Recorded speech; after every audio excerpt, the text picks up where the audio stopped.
I just want to pause for just a minute. These moments pass by so quickly, and we can fail to notice the things around us. So I just want to ask everyone to take a moment and just look around at the beauty that surrounds us. I was looking down on the river, and there's a beautiful pink down from the sunset.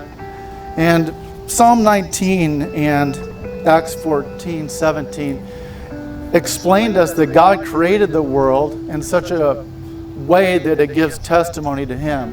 It declares His glory, and it also tells us that He is real and that He exists. And so while there's many important people that have come to be a part of this wedding, the most important guest is God Himself.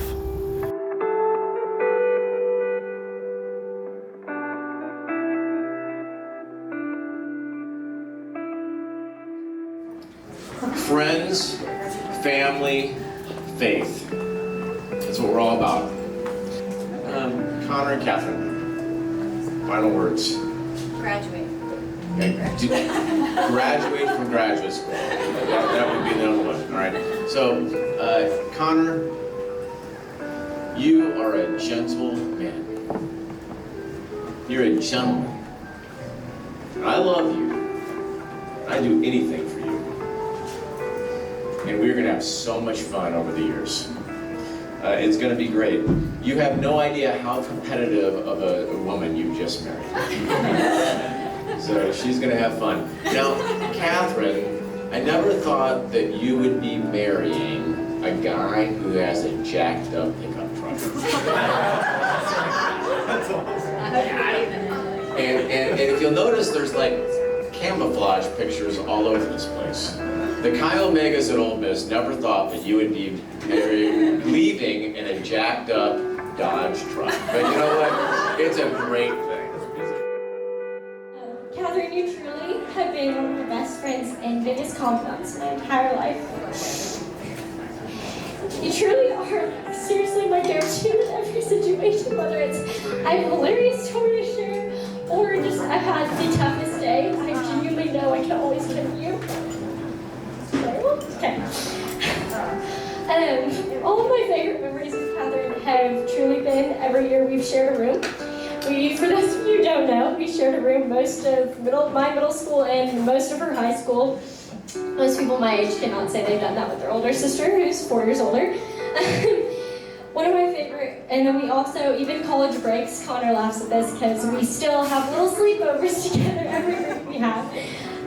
The amount of random conversations, late night talks, for foot soaking parties where we read our Bibles together, and just New Girl episodes watched together will be some of my lifelong favorite memories. Also, Connor, I have to note, get ready for a girl who doesn't go to bed without her feet soaked and starts every day with a bathroom dance party to her favorite songs at the loudest possible level. Connor, you're seriously one of the luckiest guys around to get to marry my sister, and I want you to know that. I remember when you both started dating, or even right before when she started mentioning to you that she was very interested, she told me that one of the biggest things that she loved and cared about you was the fact that you just treated her like gold. And I just know you will continue to do that, and I am so impressed by the way you treat her and love her so well, and others in general. My one little piece of advice is that Catherine's love language is gifts, and I'm sure you know that at this point. I would hope so.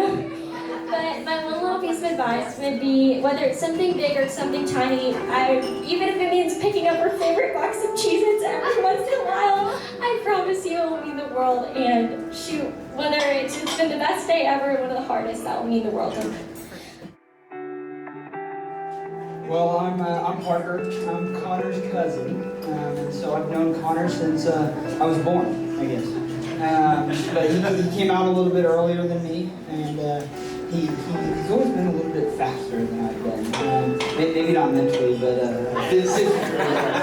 physically, he's been like faster in a foot race. And I was thinking back on some of the times that him and I have gotten in kind of a competitive battle. You mentioned that Catherine's a little bit competitive. And one time we were out at the farm, it was track season, and we both took off running. And there's like light poles that run down kind of the paved road that's pretty close to our farm. And so Connor and I are racing from pole to pole. And so maybe I'd win one, Connor would win one. We came to the last one, and Connor's just tired. And I'm like, I could beat him. We get up to the line and just take off. And I remember just smoking him. I'm way out in front of him. And then all of a sudden, Connor just gets back up and is just trucking after me. And I don't know why, but I looked back a couple times. Maybe out of spite. But he ended up catching me and beating me in that race.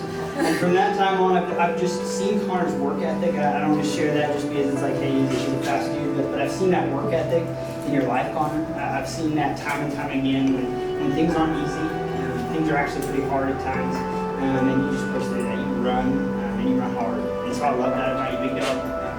I appreciate that. But one thing, and Catherine, it was mentioned that Connor has a big lifted truck. Now you're going to have to let him drive that a lot. Because if you put him in the passenger seat, he's going to get car sick really fast. It's chivalrous, but it's also strategic. And I don't know, my parents have had a lot of cars in the years, and I think he's thrown up in all.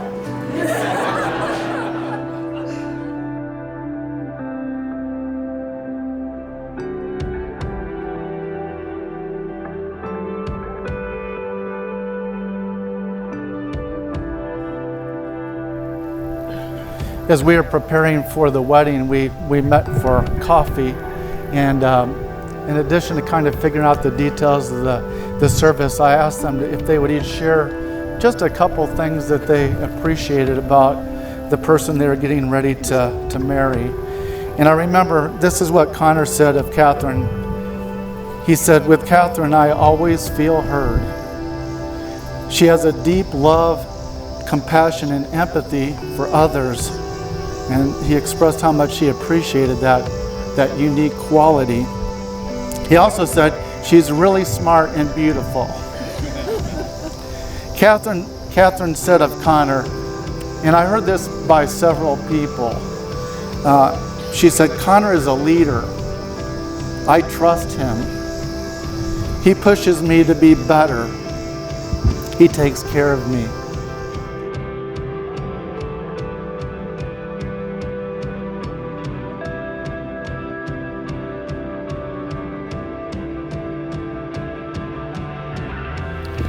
So now that you have said your vows and made these promises before God and these witnesses, it's my pleasure to pronounce you man and wife. You may now kiss the bride.